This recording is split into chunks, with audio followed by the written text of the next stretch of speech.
जम्मू कश्मीर के पूर्व राज्यपाल सत्यपाल मलिक ने अस्पताल के बिस्तर से एक ट्वीट किया, एक्स पर एक पोस्ट किया, एक लंबा चौड़ा पोस्ट।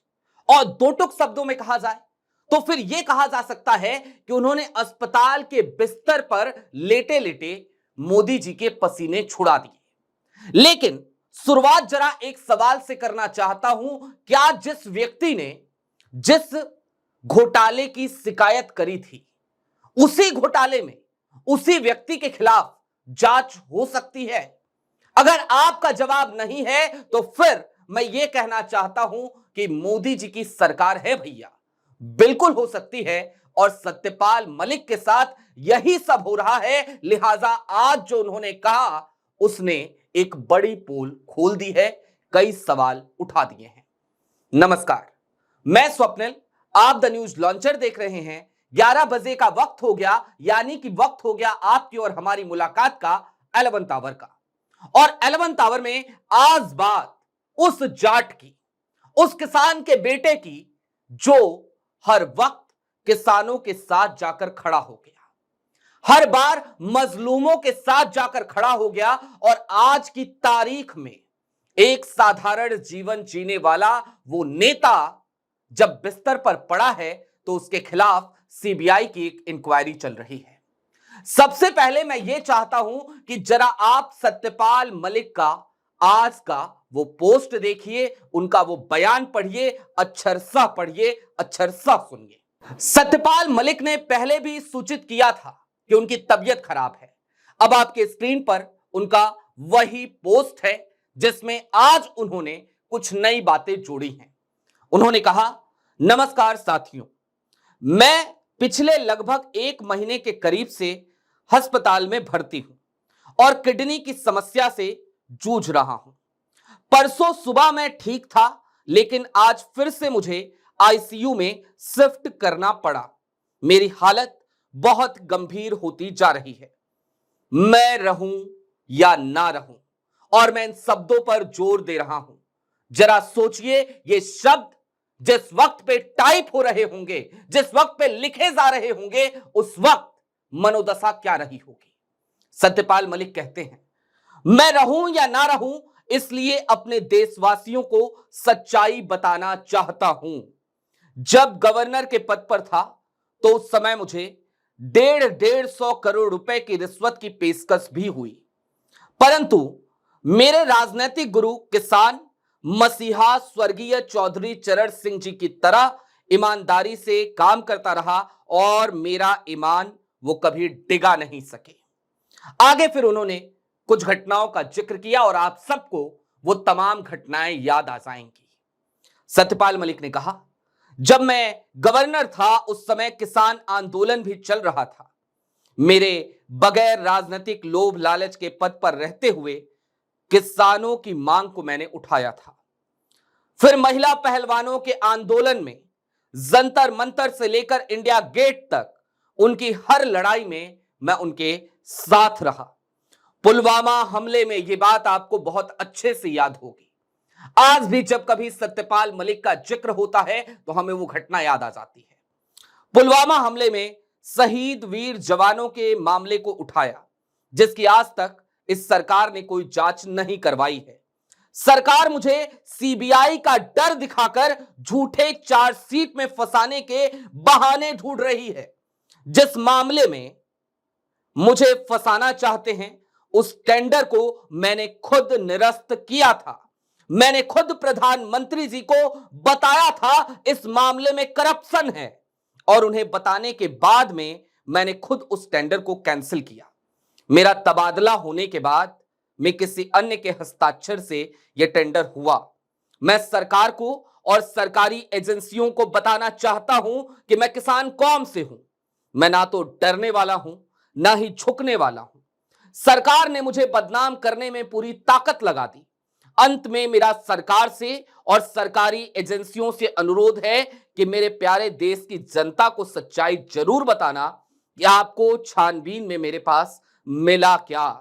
हालांकि सच्चाई तो यह है कि 50 साल से अधिक लंबे राजनीतिक जीवन में बहुत बड़े बड़े पदों पर देश सेवा करने का मौका मिलने के बाद आज भी मैं एक कमरे के मकान में रह रहा हूं और कर्ज में भी हूं। अगर आज मेरे पास धन दौलत होती तो मैं प्राइवेट हॉस्पिटल में इलाज करवाता। सत्यपाल मलिक, पूर्व गवर्नर।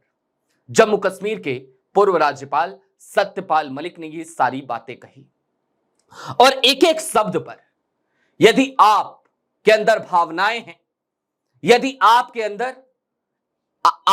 अंदर का इंसान जिंदा है, तो एक एक शब्द पर आपकी आंखें भर आनी चाहिए।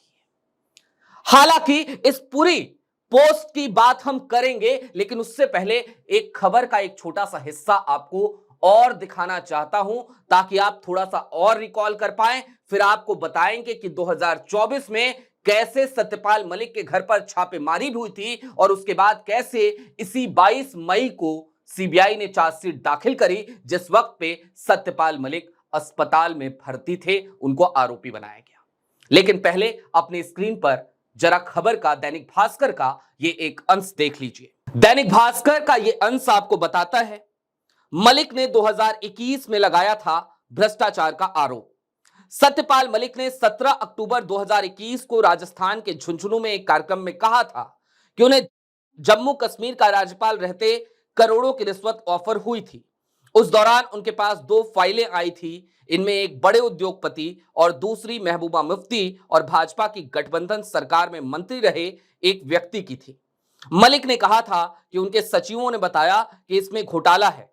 इसके बाद उन्होंने दोनों डील रद्द कर दी थी। उन्हें दोनों फाइलों के लिए 150 करोड़ रुपए देने का ऑफर दिया गया था। मलिक ने कहा, मैंने कहा था मैं 5 कुर्ता पैजामे के साथ आया हूं और सिर्फ उसी के साथ चला जाऊंगा। जब सीबीआई पूछेगी तो मैं ऑफर देने वालों के नाम भी बता दूंगा।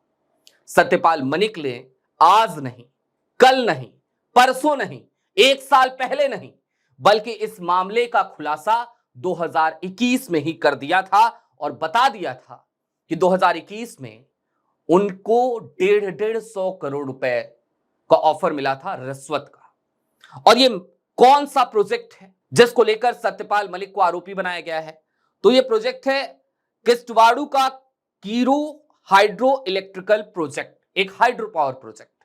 2200 करोड़ रुपए के घोटाले का आरोप है और इसी आरोप में सत्यपाल मलिक के खिलाफ 22 मई की तारीख को चार्जशीट दाखिल करी गई थी। चार्जशीट में उनको आरोपी बनाया गया था सीबीआई की। हालांकि बीते साल 22 फरवरी 2024 की तारीख थी जब सत्यपाल मलिक के घर पर छापेमारी भी हुई थी। उस छापेमारी में क्या बरामद हुआ, यह बेहतर तरीके से जानती होगी मोदी जी की ये तमाम एजेंसियां। लेकिन अब सत्यपाल मलिक ने आज जो कहा और बीते कुछ दिनों से जो कुछ हो रहा है, जरा चलते चलते उसका एक संक्षिप्त एनालिसिस कर लेते हैं, संक्षिप्त विश्लेषण कर लेते हैं। प्रधानमंत्री नरेंद्र मोदी की सबसे बड़ी ताकत क्या है? जवाब है राष्ट्र सेवा, देश प्रेम, राष्ट्रवाद। यही तो वो तमाम शब्द है जिसके इर्द गिर्द तमाम सियासी ताने बाने बुने जाते हैं।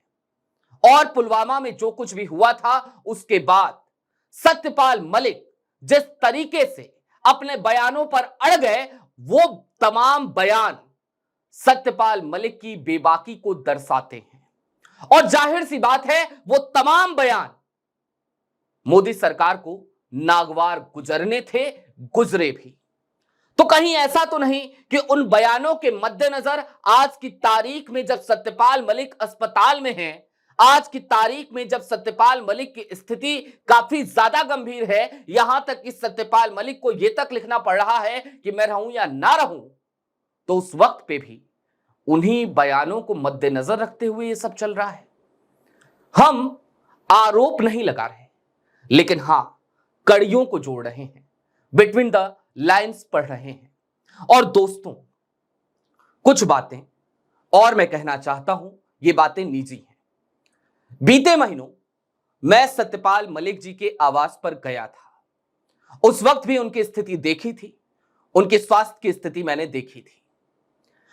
उन्हें लोगों के सहारे की जरूरत होती है इस वक्त पे कि वो अपने पैरों पर खड़े हों। वो अपने पैरों पर खड़े नहीं हो पाते। एक वृद्ध व्यक्ति है और जिनका अब तक का जीवन दागदार नहीं रहा हो। जरा सोचिए, जिस वक्त वो इस स्थिति में होगा, अस्पताल के बिस्तर पर होगा, गंभीर स्थिति में होगा, आईसीयू में होगा, उस वक्त जीवन के इन क्षणों में यदि उसके ऊपर, उसके दामन पर दाग लग रहे होंगे तो उसे कितनी तकलीफ होगी। सत्यपाल मलिक को लेकर मैं आज कान्हा से एक प्रार्थना भी करना चाहता हूं। कान्हा करे कि सत्यपाल मलिक जल्द से जल्द स्वस्थ हो जाएं, और ऐसा इसलिए जरूरी है ताकि सत्यपाल मलिक सीबीआई की ये जो चार्जशीट है, ये जो मामला है, इससे खुद को बेकसूर साबित करें, जैसा कि उन्होंने अपने पोस्ट में कहा भी है, और ये एक मिसाल होगी। बहरहाल अभी के लिए दीजिए इजाजत। कल फिर मिलेंगे द न्यूज लॉन्चर पर इसी वक्त। कार्यक्रम यही होगा 11th आवर। शुक्रिया।